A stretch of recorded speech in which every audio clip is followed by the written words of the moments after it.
రాష్ట్రానికి సంక్షేమానికి పెద్దపీట వేస్తూ మన గౌరవ ముఖ్యమంత్రి వర్యులు నారా చంద్రబాబు నాయుడు గారు ఏదైతే ఎన్నికల వేళ ఏదైతే హామీ ఇచ్చారో, ఏదైతే మేనిఫెస్టోలో ఏదైతే ప్రజలకి హామీలు ఇచ్చారో వాటిని నెరవేర్చేటువంటి దిశలో భాగంగా ఈరోజు మొట్టమొదటిసారిగా ముఖ్యమంత్రిగా ప్రమాణ స్వీకారం చేసి మన సెక్రటేరియట్కి వచ్చి మరి ఏదైతే ఆ యొక్క 5 సంతకాలు ఏదైతే ఫైల్స్ చేశారో ఈవేళ ఆంధ్రప్రదేశ్ రాష్ట్ర ప్రజల్లో ఒక భద్రత, ఒక భరోసాని ఈరోజు ఇచ్చినటువంటి పరిస్థితి.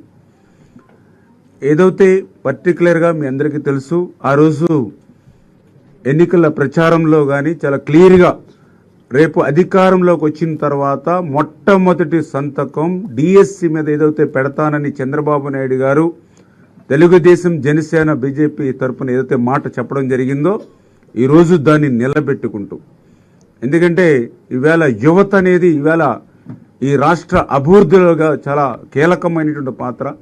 అటువంటి యువత ఈవేళ ఉద్యోగ ఉపాధి అవకాశాలు లేక నిర్వీర్యమైపోతున్నటువంటి పరిస్థితుల్లో ఈ యొక్క జగన్మోహన్ రెడ్డి ప్రభుత్వం వాళ్ళందరినీ కూడా గంజాయి, డ్రగ్స్కి బానిస చేసినటువంటి స్థితిలో అటువంటి ఉపాధి ఉద్యోగ అవకాశాలను మెరుగుపరిచేటువంటి విధంగా మరి మొట్టమొదటిగా ఏదైతే అన్నమాట ప్రకారం డిఎస్సి మీద మొట్టమొదటి సంతకాన్ని ఈరోజు చంద్రబాబు నాయుడు గారు తీసుకోవడం, ఇదంతా కూడా నిరుద్యోగులకి ఒక మంచి శుభవార్తగా ఉన్నటువంటి పరిస్థితి. దగ్గర దగ్గర 16,347 పోస్టులు ఈ యొక్క డిఎస్సి ద్వారా మరి పూర్తవుతాయని.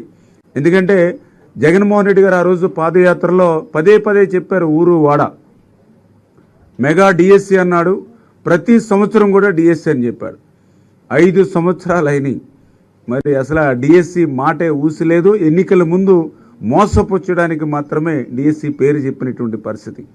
మరి అటువంటి మోసానికి, దగాకి మరి లేకుండా అధికారంలోకి వచ్చినటువంటి మొట్టమొదటి రోజునే డిఎస్సి మీద సంతకం పెట్టారని అంటే ఈవేళ ఇచ్చిన మాటను నిలబెట్టుకునేటువంటి ప్రభుత్వం తెలుగుదేశం, జనసేన, బీజేపీ, ఎన్డీఏ ప్రభుత్వం అని చెప్పి ఈ సందర్భంగా తెలియజేసుకుంటూ